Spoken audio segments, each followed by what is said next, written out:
Wait, so you're telling me that while I'm losing sleep over my $5,000 credit card bill, billionaires are out here borrowing millions of dollars and somehow getting richer from it? Yeah, I know. It sounds absolutely insane.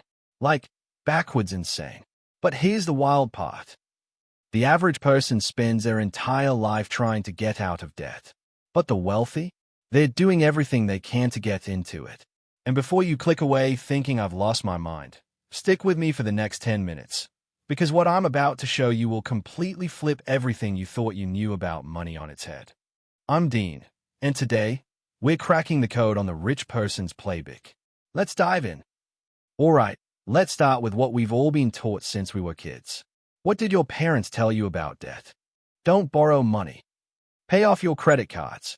Debt is a trap, right? And honestly, they weren't wrong. For most people, debt is a trap. It's quicksand.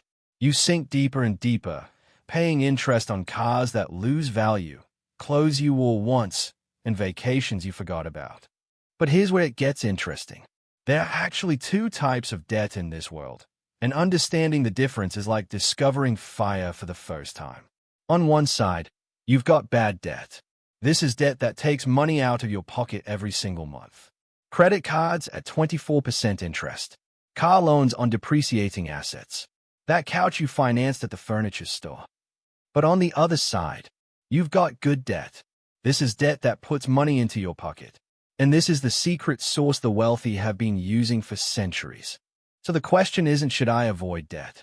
The real question is, what kind of debt am I taking on? Okay, so let's put on our millionaire mindset hats and think like the wealthy. Imagine you're sitting on a pile of cash right now. Let's say $1 million. Now, here's what most people would do. They buy a nice house, pay cash, and boom. Done. No debt. Feels good, right?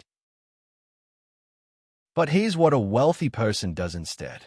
They take that $1 million and put down 20% on 5 houses. That's $200,000 each. They borrow the other 80% from the bank. Now wait, they just took on $4 million in debt. Have they lost their minds? No. Here's the genius part. Those 5 houses, they are rented out. And the rent payments, they cover the mortgage, property taxes, insurance, everything. So these loans are paying for themselves. And here's the kicker. While the tenants are paying down the mortgage over the next 30 years, those 5 properties are appreciating in value. Fast forward, and that $1 million didn't just buy one house, it controlled $5 million worth of real estate. This, my friends, is called leverage. And it's like a financial superpower. The wealthy use other people's money, in this case, the bank's money, to multiply their returns. You see, debt isn't the enemy. It's a tool. And like any tool, it can build you up or tear you down depending on how you use it. But wait, there's more. And this part is so wild, it's almost unfair. The government actually rewards you for taking on this kind of debt. Yeah, you heard me right. Let me explain. When you borrow money to invest in assets like real estate or business, the interest you pay on that loan, tax deductible. So let's say you're paying $20,000 a year in interest on your investment properties. If you're in the 30% tax bracket, that's a $6,000 tax savings. Boom. The government just gave you a discount on your debt. But it gets even crazier.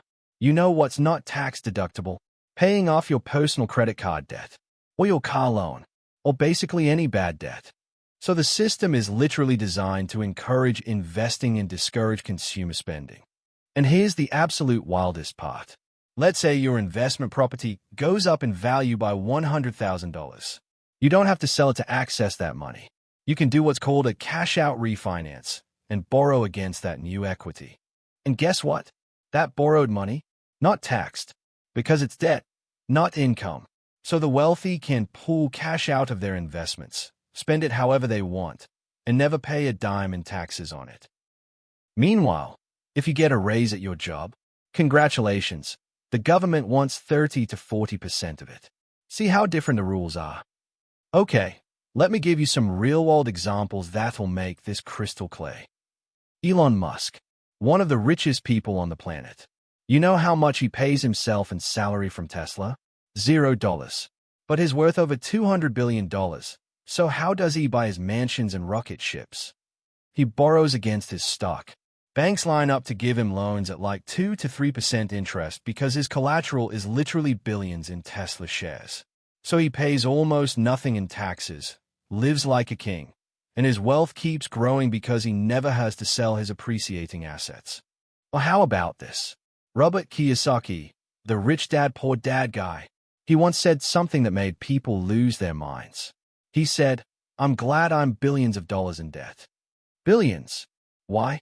Because that debt bought him apartment buildings, oil wells, and businesses that produce millions in cash flow every single year. His debt is working for him, not against him. Compare that to someone with $50,000 in student loan debt for a degree they are not using, or $30,000 in credit card debt from stuff they can't even remember buying. Same word, debt, but completely different universes. All right. So I know what you're thinking. This is great, Mr. Dean, but I'm not Elon Musk. I don't have millions lying around. What can I actually do with this information? Great question, and the answer is you can start small and think differently. Step 1. Change your mindset. Stop seeing all debt as evil. Start asking, will this debt bring me income or cost me money? If it brings income, it might be worth considering. Step 2. Invest in your financial education. Read books like Rich Dad Poor Dad or The Millionaire Real Estate Investor. Listen to podcasts.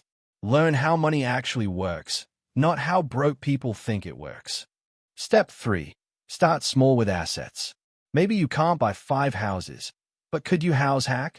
That's where you buy a duplex, live in one unit, and rent out the other. Your tenant helps pay your mortgage. Boom, you're using leverage. Or maybe you start a side business. You borrow $5,000 to buy equipment or inventory that generates $15,000 in revenue. That's good debt, baby. The key is this: rich people use debt to buy assets. Poor people use debt to buy liabilities. It's that simple and that profound. Now, before we wrap up, I've got to give you the real talk. Because I'm not here to just pump you up and send you off a cliff. Debt is powerful.